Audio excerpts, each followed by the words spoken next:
long and detailed process in terms of moving towards the plan for the project, and I think now it looks like it can actually happen. Construction for the Greater Vernon Cultural Centre is set to start in 2025, but the project's financial situation has raised concerns. The estimated cost for the centre is $46 million. $25 million is coming from borrowing approved by the RDNO in 2018, but that number was raised to $28 million to accommodate inflation and rising costs. The RDNO recently approved borrowing $5 million from its own reserve to be paid back in 5 years. This leaves $8 million that will be coming out of taxpayers' pockets. Fundraising and grant applications had not been yielding what we needed. The City of Vernon, District of Coldstream, and the two electoral areas have contributed to the land cost.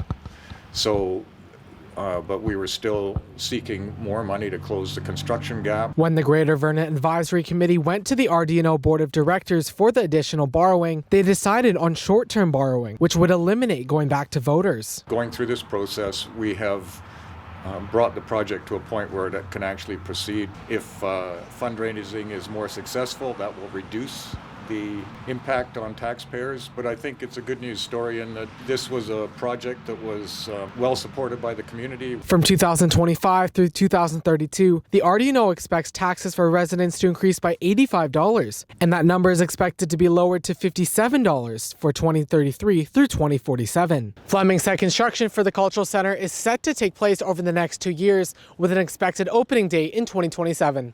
Ben Lowan, Castanet, Vernon.